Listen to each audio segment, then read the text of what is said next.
já ultrapassamos e já passamos por algumas temáticas. E a temática do mês de setembro, ela fala de autoridade. O próximo mês nós vamos estar falando de mudanças, mas eu abri na quarta-feira falando de autoridade e mostrando que a autoridade tem a ver com aquele que decide, com aquele que age, com aquele que pode fazer. Nem todos, ou tudo que tem autoridade tem poder, nem tudo que tem poder tem autoridade, mas Jesus, ele disse: é-me dado todo o poder nos céus e na terra, e as pessoas também olhavam e diziam: de onde vem tanto poder? Mas muito mais do que isso, também diziam, ele fala como quem tem autoridade. Só para que isso fique claro, vamos imaginar um revólver. Vamos imaginar um revólver e eu diria para você que um revólver tem poder para matar, sim ou não? Sim ou não? Mas ele tem autoridade? Não, porque o revólver não atira sozinho, certo? Ele tem o poder para matar, é verdade. Ele tem o poder para fazer, mas ele não tem autoridade para fazer. Para que ele funcione, precisa de alguém por detrás do gatilho para que faça, ou seja, alguém com autoridade que use o poder daquela arma para realizar o feito. Eu quero te mostrar nesse texto, um texto que já usei diversas vezes na igreja, mas que mostra muito bem o poder e a autoridade de Jesus agindo de uma forma muito clara. E qual é o propósito da mensagem de hoje? É fazer com que você saia daqui reconhecendo que Cristo tem as duas coisas, autoridade e poder, em nome de Jesus. Às vezes estamos sofrendo tanto ao lado de alguém tão poderoso,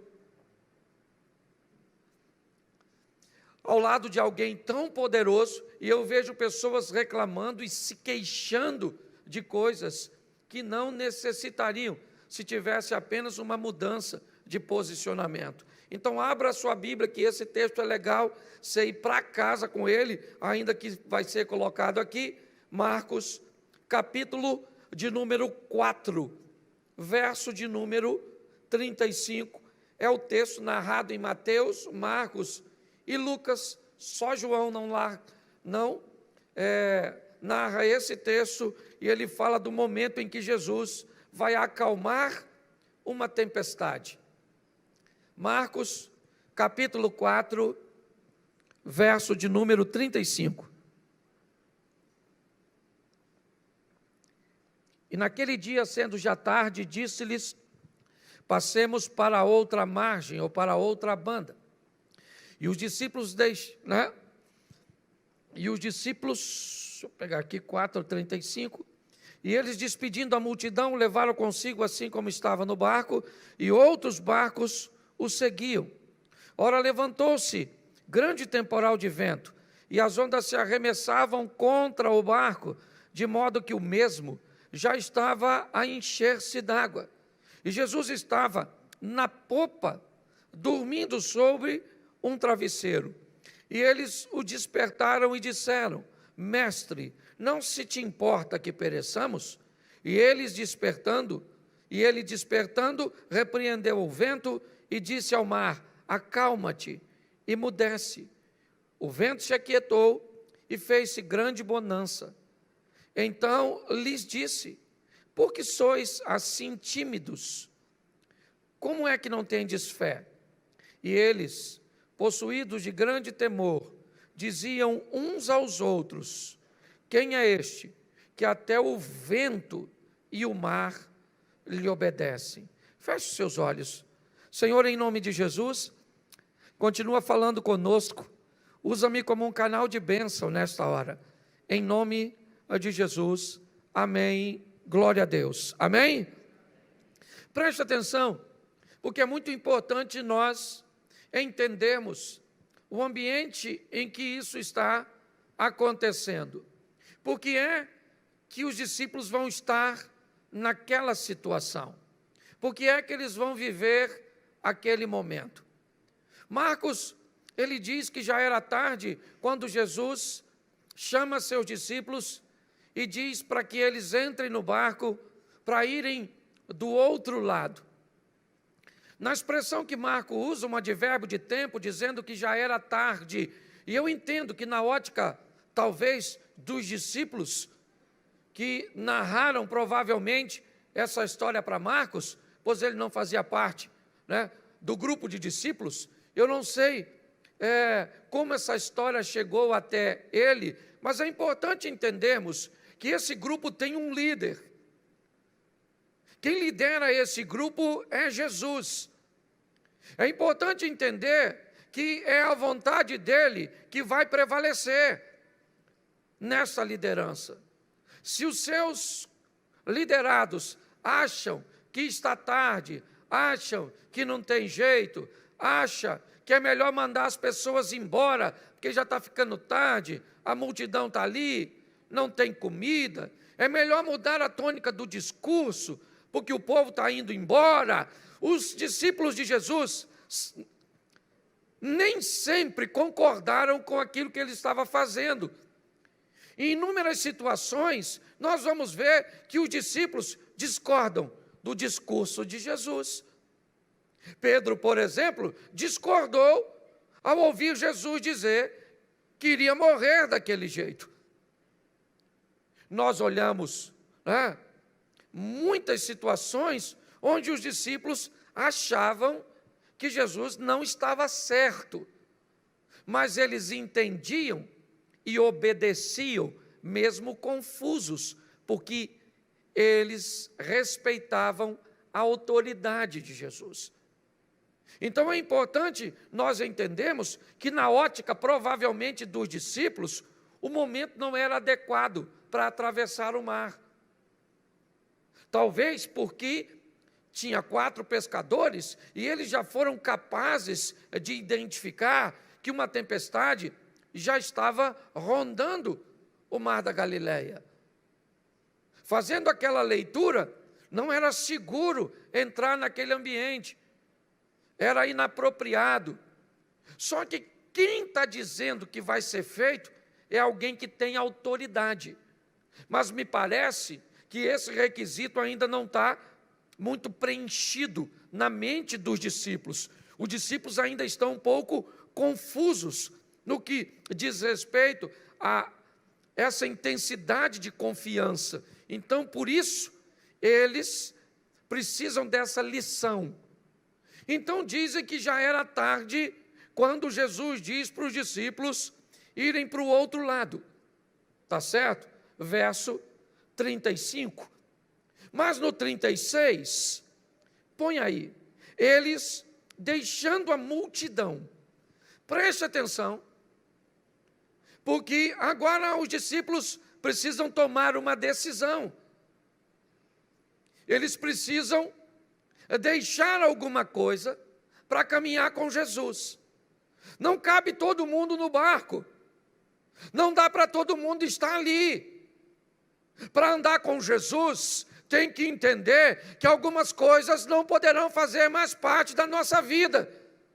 Para andarmos com Jesus, algumas coisas terão que mudar e serem deixadas para trás. O texto diz que para entrarem no barco, eles têm que tomar uma decisão. O que é? Deixar a multidão. Que hoje você pode aplicar segundo o seu contexto e a sua realidade. O que você precisa deixar para caminhar com Jesus? Para entrar nesse barco onde Ele lidera, onde Ele é um líder, onde Ele dita a hora, onde Ele dita a direção, onde Ele dita a frequência. Como é que vai ser? Muitas pessoas se perdem porque querem trazer para esse barco coisas que não cabem nele. Jesus diz aos discípulos, vamos mudar de lado, vamos para o lado oposto do mar da Galileia, vamos para Tiberíades, vamos para a terra dos gentios, vamos para o lado leste do mar da Galileia. Sim, mas o que eu preciso fazer para ir? Eu preciso deixar algumas coisas. Eu preciso abandonar algumas coisas. É muito importante nós entendermos isso, porque quando estivermos no barco, vamos poder contar com a autoridade daquele que lidera o sistema. E muito mais do que liderar o que está acontecendo dentro do barco, nós vamos ver que Jesus também tem autoridade para agir fora do barco. O texto diz que eles deixam a multidão e o levaram consigo. Repita comigo: o levaram consigo, assim como estava no barco. Preste atenção. Jesus não exigiu nenhuma mudança nesse momento. O texto diz que eles entram no barco e vão seguir com Jesus do jeito que eles estão. Deixa eu falar uma coisa para você. Você fuma, você bebe, você se prostitui. O que você faz que acha que pode te afastar do Senhor? Preste atenção, porque isso é muito importante. Eu queria que você entendesse que tem gente que acha que tem que mudar primeiro para depois receber Jesus. Não, primeiro você recebe, depois ele diz o que tu precisa mudar. Até porque que a mudança às vezes é muito personalizada. Tem coisa que eu preciso mudar na minha caminhada com Jesus e que você não precisa. Tem coisa que você não precisa mudar e eu preciso mudar. Nós precisamos entender isso. Então, quando nós olhamos, vem do jeito que você está. Pastor, o senhor não sabe como é que eu estou. Por isso que o senhor está falando para eu ouvir. Pastor, eu estou numa vida muito difícil, está muito bagunçado. Vem do jeito que você...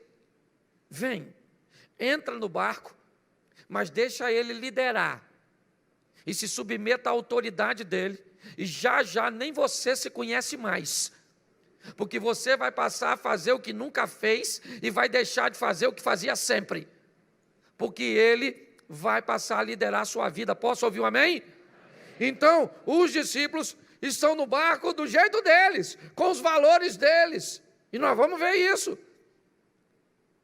Estão seguindo no barquinho, mas o texto diz que havia também com ele outras opções. Tinha outros barcos. Entendeu?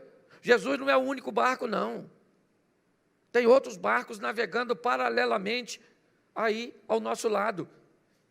Inevitavelmente, algumas pessoas tomam as escolhas de entrarem neles. Aliás, deixa eu mudar o contexto do meu discurso. Quem colocou os discípulos no barco? Foi quem? Foi Jesus? Sim ou não? Sim ou não? Quem falou assim, vamos agora para o outro lado, não foi ele? Então, quem escolheu as pessoas para entrar naquele barco? Foi ele, sim ou não? Porque é ele que escolhe, é ele que decide, é ele que tem autoridade. Quem foi que te chamou para fazer uma caminhada cristã? O Satanás? O diabo falou assim, olha, vamos ter uma experiência com Jesus. Sim ou não? Não. Foi você? Não, porque o diabo teria força para te bloquear, sim ou não? Mas se Deus te sustenta, o diabo não pode interferir. Então quem chamou você e eu para caminhar com Jesus foi quem?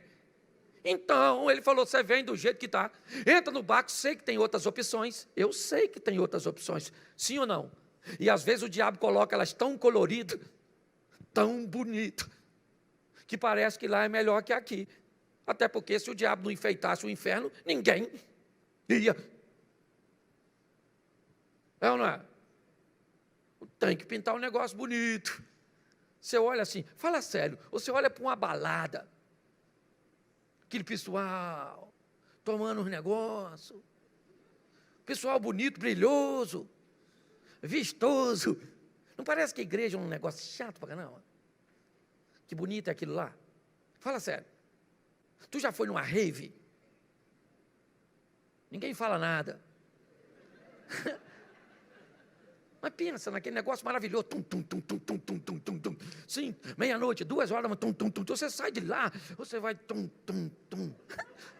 Às vezes eu estou ali me preparando para vir pregar. Tem uma discoteca aqui na frente. Esse dia eu desci cantando uma canção que eu estava escutando lá no meio da escada. Eu falei, sangue de Jesus tem poder. O que é que eu estou fazendo? Você está rindo de mim, você está rindo de tu. Só acontece em outra situação. Presta atenção no que nós estamos vendo aqui. Existem outras opções, sim. E elas, às vezes, parecem ser muito melhores. Porque o diabo é um estrategista para colocar lixo em embalagens maravilhosas. Jesus pega o discípulo e diz, nós vamos mudar de lado, para entrar tem que deixar algumas coisas, pode vir do jeito que você quiser, e eu sei que tem outras opções, amém? E os discípulos entraram, sim ou não? Sim ou não? Entraram, certo? Jesus está lá, eu gosto da narrativa, porque Marcos, ele é muito incisivo. Marcos diz que Jesus entra no barco e vai dormir. Já Lucas diz que ele começou a navegar, foi dando um soninho, e aí Jesus pegou no sono e foi dormir. Por que Jesus foi dormir se botou todo mundo no barco? Porque a lição é para o discípulo, não é para ele. Às vezes ele entra na nossa vida, mas fica quietinho. Porque nós precisamos tomar as nossas próprias decisões. Nós precisamos aprender, ele entra no barco e fica quieto. Por quê? Porque ele disse uma frase no verso 35. A frase é a seguinte, passemos para outra banda. Quem falou isso? Quem tem autoridade. E se ele falou que nós vamos passar para o outro lado, não tem temporal, onda grande, maremoto, tsunami, não tem nada, não tem vento, nós vamos atravessar e acabou. Porque quem falou tem autoridade para garantir. É isso que nós precisamos entender.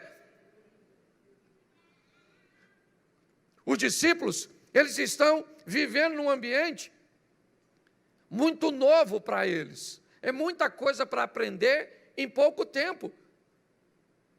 E como eu disse, inúmeras vezes eles não concordam, não entendem com o que está acontecendo. Não é diferente da nossa caminhada.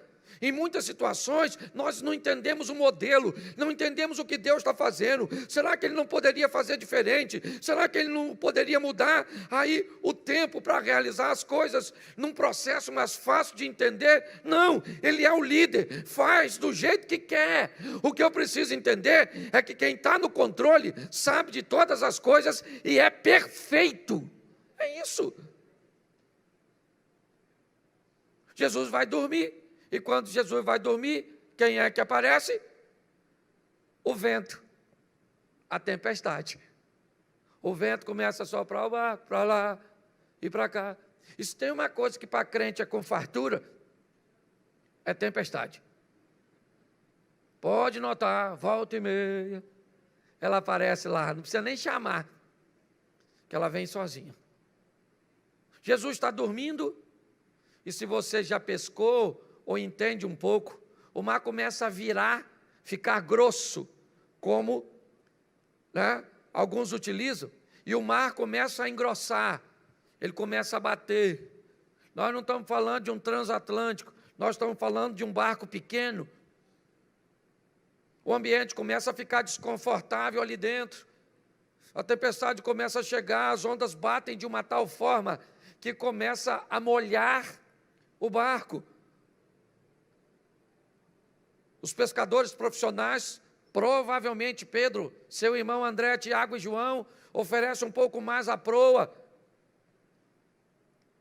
inclinando-a para que conseguisse atravessar e não enfrentar as ondas de frente, porque senão quebra o barco, se bater, não tem jeito. É a força da natureza, é o que está lá fora, a fúria do que está lá fora, batendo, buscando interromper a trajetória daquele barco, fazendo com que aquele barco não chegue do outro lado. Por quê? Porque o desejo de chegar do outro lado é de Jesus. Olhe bem. E para o outro lado é a intenção de Jesus. E eu aqui de forma alguma quero dizer que essa tempestade foi enviada por Satanás, porque para mim ele não tem autoridade para isso. Ele não tem poder para isso, para governar a natureza. Para mim, tem apenas a ver com lição para os discípulos, fazerem uma adaptação, mas o que eu posso entender é que uma força de oposição está sendo empregada para impedir que o barco chegue do outro lado. Por quê? Porque você sabe que ele vai chegar. E você sabe o que vai acontecer quando ele chegar. E por causa da chegada daquele barco do outro lado, um endemoniado é liberto e praticamente uma nação é salva por causa de um indivíduo que era aprisionado por Satanás e agora é liderado por Jesus. É importante nós entendermos isso. Mas os discípulos, eles não entendem. O que eles estão vendo é a força do vento, a força do mar, a oposição. O que eles pensam? Falei que não ia dar certo. Provavelmente, né? Nós já tinha visto, essa tempestade estava chegando, não ia dar para chegar. É a força da oposição, empurrando você e eu, sua família, seus negócios, para o contrário. Jesus está fazendo o quê? Dormindo. Por que Jesus está dormindo? Porque no 35, ele disse, passemos. E se ele disse, passemos, ele já fez a parte dele. O que a Bíblia nos diz? Em Cristo somos mais do que vencer. Isso por aquele que nos amou. A Bíblia diz, maior é o que está em nós do que o que está no mundo. Se atentamente ouvir a Deus, é porque as promessas são sempre condicionadas à ação. Seja ela uma ação de fé ou uma ação de força, de emprego, de realização. É isso que nós estamos vendo. O texto diz que as coisas ficaram tão difíceis ao redor do barco, que o barco está se enchendo d'água. Que barco é esse? O que Jesus está. Mas não tem outros barcos, pastor? Tem. Mas e a história deles? Também estão no mar revolto. Eles também serão beneficiados com esse acalmar da tempestade. Presta atenção no que a Bíblia diz. A chuva cai para o justo e o injusto. O sol nasce para o justo e para o injusto. Cuidado com esses privilégios. E dessa maneira errônea que eu já vi gente dizer, por que morreu com a bala perdida? Porque não era crente, mas crente morre de bala perdida. Por que morreu desse jeito? Num terremoto? Por que tem isso? Por que tem aquilo? Cuidado com seus questionamentos. A tempestade veio para todo mundo. Ou será que o mar da Galileia está em tempestade, os outros barquinhos estão tudo sofrendo e o barco de Jesus está tranquilão? Não. O negócio está feio lá fora, atingindo todo mundo, e atingiu o barco, atingiu a casa, atingiu os negócios. Sim. É isso que eu quero que você entenda. Atingiu o casamento do crente, do não crente, do ateu, do feiticeiro. Atingiu tudo. É isso que eu quero que você entenda. E é nesse momento que os discípulos começam a tentar resolver as coisas. É engraçado que eles tentam resolver com suas próprias habilidades, e eu não vejo problema nenhum nisso. Eu só acho que não precisava chegar ao extremo que chegou. Tem gente que quando enfrenta uma tempestade, ele perde coisas que não precisava perder, se tomasse a decisão certa, na hora certa. Quando eu olho para esse texto, o que eu vejo é, Jesus está dormindo na parte de trás do barco, na popa do barco, numa almofada, o barco pequeno.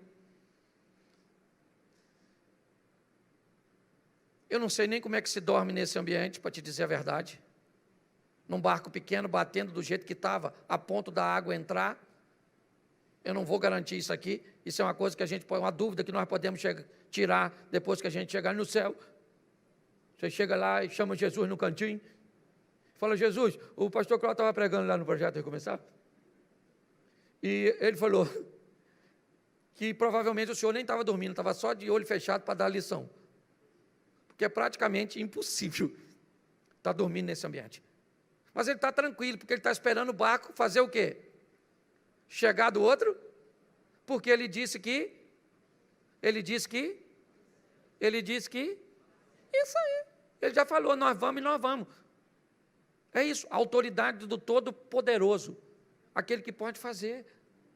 E agora quando nós olhamos aqui, o que vemos? Os discípulos vão lá até Jesus, chamar Jesus, porque tem alguma coisa de errada, eles vão morrer, nós estamos perecendo, Senhor, esse barco vai afundar, já está cheio d'água, o negócio está ficando difícil, vão lá e diz, Jesus, não se te dá, o Senhor não está vendo, como é que o Senhor pode dormir num ambiente tão hostil como esse, se nós estamos afundando? Jesus acordou e descobriu que tinha um problema muito pior dentro do barco do que fora do barco.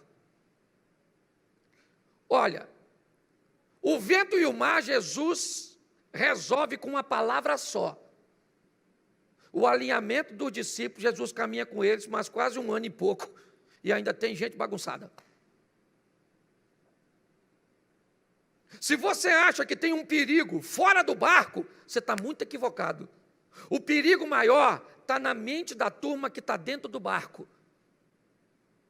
O que está lá fora, basta Jesus falar, e vai reconhecer a autoridade de Jesus, e vai ficar quieto. Mas o que está dentro do barco, um nega, o outro tem dúvida, o outro trai. Preste atenção. Jesus olha para dentro do barco, tanto é que ele olha para a turma que está lá dentro. Olha bem, verso de número 39. Bota aqui. E ele, despertando, repreendeu o vento e disse ao mar, cala-te, aquieta-te. O vento se aquietou e houve grande bonança. Preste atenção. Ele vai lá para fora, as forças da natureza, fogo, água e ar. Preste atenção. A gente poderia incluir os terremotos, os abalos sísmicos, mas preste atenção. Jesus olha para fora do barco, e diz, acalma-te, aquieta-te. Ele fala para o vento, ele fala para o mar, e o mar e o vento reconhecem a autoridade dele. O vento cessa, o mar se reorganiza, e aí ele vai agora ter uma conversa com a turma que está dentro do barco. Porque o problema de autoridade não está fora, está dentro. As pessoas que estão dentro não estão entendendo muito bem como é que essa situação funciona, sabe? As pessoas que estão dentro estão achando que o pecado é mais forte do que elas. As pessoas que estão dentro estão olhando para a crise e estão achando que os céus estão em crise, que os problemas chegaram até a... Tem algum problema dentro do barco. Jesus resolve aquilo que está ao redor, imediatamente. E para quem o mar se acalmou? Para todo mundo. O mar se reorganizou para o barco que Jesus está, para o barco que Jesus não está, para o barquinho pequeno, para o barco grandão, para o outro barco do lado de lá. Quando o mar se organizou, sabe, o bem-estar foi para todos. É verdade. Mas deixa eu falar uma coisa para você, que segundo a Bíblia, Jesus não está em nenhum daqueles outros barcos, senão esse. E nesse barco, Jesus vai ter uma conversa com seus discípulos. Por que vocês são tão tímidos? Por que vocês não têm fé? Olha bem. Olha o que Jesus está conversando com seus discípulos. Qual foi o problema? Onde é que eu errei com vocês? Quando nós partimos, eu não disse para vocês, passemos para o outro lado?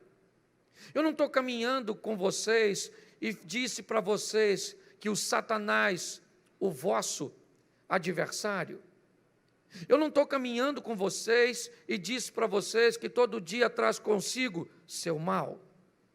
Eu não caminhei com vocês e disse a vocês para terem cuidado, porque provavelmente seus maiores inimigos seriam a sua própria casa.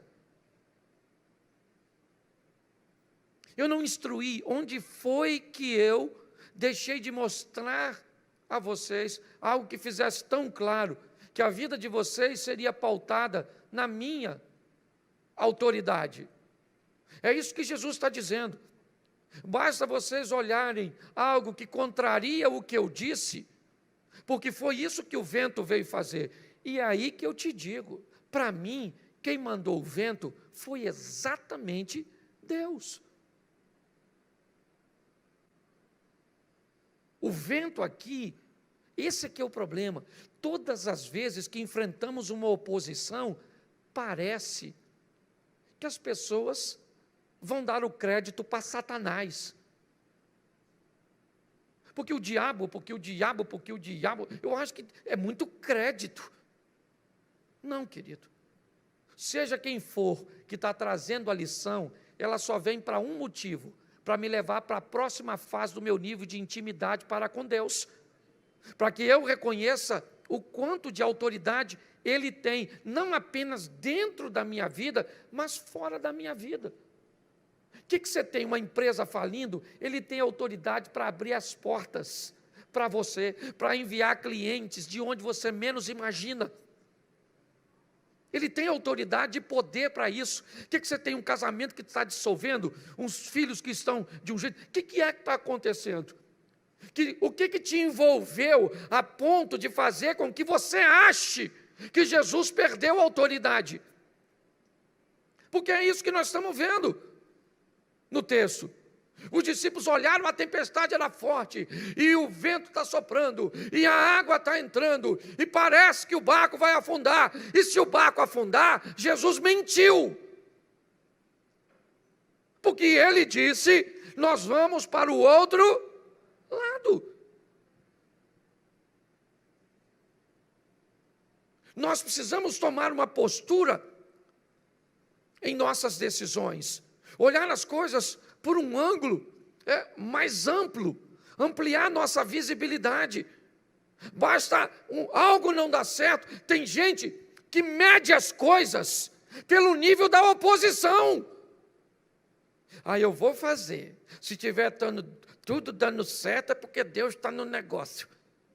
Se começar a dar errado, namorei uma menina. Ela já agiu desse jeito, já nem quero mais. Então, é fácil.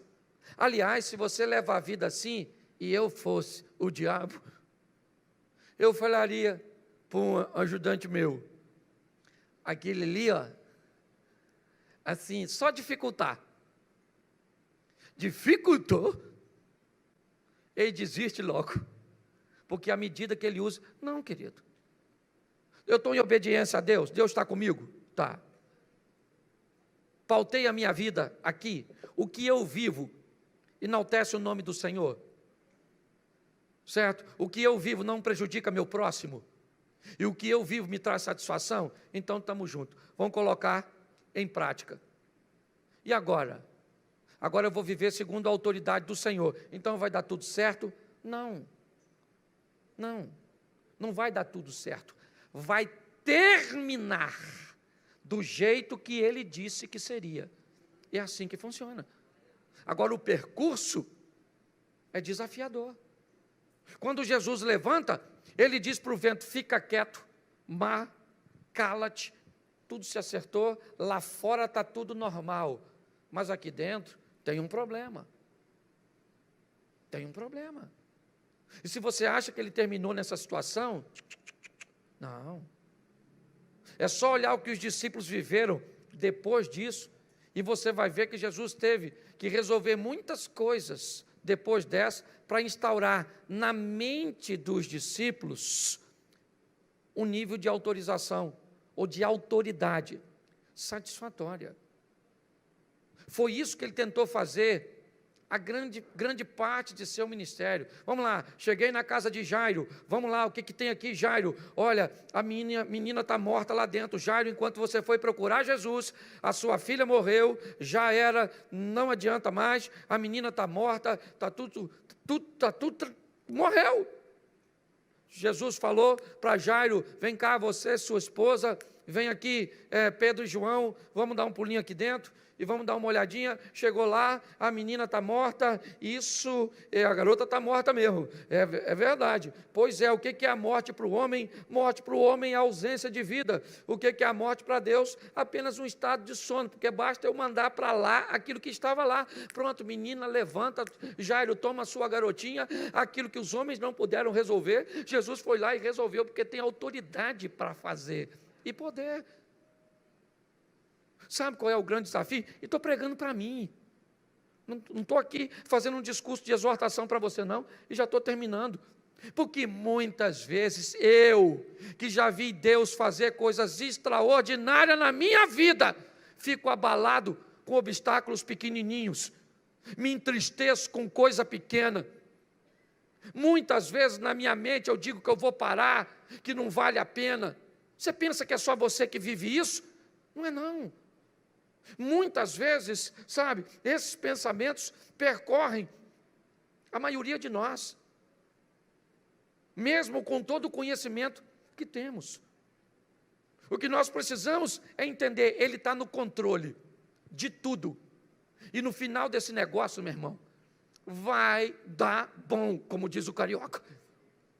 Certo? No final diz, mas o Satanás, dane-se o Satanás. Mas o governo, o Bolsonaro, a esquerda, a direita. Meu filho, quem governa a sua vida, quem é? Quem é que governa a sua vida? Então, no final, esse negócio vai ter que dar certo. Agora, no caminho, meu filho, segura. Segura, como diz o hino, na mão de Deus. E vai. Porque tem dia, tem mês, tem época que nós estamos aí, num processo de seleção. A igreja, numa renovação danada. Os antigos crentes, grande parte deles, sumiu. Medo do vírus. O vírus. Engraçado que o vírus... As pessoas que não vêm para a igreja, elas vão para o supermercado. O vírus não está lá, não. O shopping, elas viajam. Por quê? Porque o vírus se converteu. O vírus está na igreja, o vírus. Você está rindo? Nós estamos vivendo tempo difícil, desafiador, difícil para ficar casado, difícil para criar filho, difícil para administrar dinheiro, difícil. Mas se você falar que é difícil, vai melhorar? Não. Então eu sei que é difícil, mas eu sei que nessa história eu não vou ganhar, eu já ganhei. Porque se eu não tivesse certeza, eu estava aqui não, irmão, vou falar para tu. Agora, se eu não tivesse certeza de que nós vamos ganhar essa batalha, feriadão, Johnny, estaria aí numa praia dessa, esperando tudo terminar ruim, mas pelo menos vivendo um momento bom. Senhor, vou me lascar mesmo, porque esse troço já perdemos essa batalha, então vamos aqui, terminar tomando um copo de chopp. Irmão, nós vamos ganhar esse negócio, porque o nosso Deus é mais poderoso e tem autoridade. Então, não sei o que você está enfrentando hoje, mas sai daqui, não é falando para os outros. Está na hora de você evangelizar uma pessoa muito especial. Você. Olhar no espelho, quando você for escovar seu dente hoje. Falar assim, rapaz, acabei de vir da igreja. Até achei que você era crente por um tempo. Mas descobri que você está querendo desviar de vez em quando. Rapaz, se converte, infeliz. Senão você vai para o inferno e vai me levar junto com você, o que é pior de tudo. Tem uma conversa séria com você mesmo. Fala para você, meu amor, fica quieta dentro de mim, ó minha alma. O salmista conversando com ele mesmo. Você acha que o salmista vai fazendo o quê? Conversando com ele mesmo, você que fica prestando atenção no prosperar do ímpio. Sossega essa cabeça sua, maluco. Se Davi tivesse conversado com ele mesmo, não tinha pego a Batseba. Rapaz, Davi, é que talvez não tenha espelho, né? Então não dava para olhar. Deixa eu falar uma coisa para vocês. Ninguém está aqui à toa não, meu irmão. Nós estamos aqui porque Deus está no controle da nossa vida. Se depender do diabo, a gente estava aqui nesse culto hoje? Sim ou não? E por que nós estamos? Porque ele é mais fraco que o nosso Deus. Ele pode ser até mais forte do que nós, mas é mais fraco do que aquele que nos sustenta e que nos mantém de pé. E é isso, nós somos melhores do que ninguém não, nós só estamos mais perto.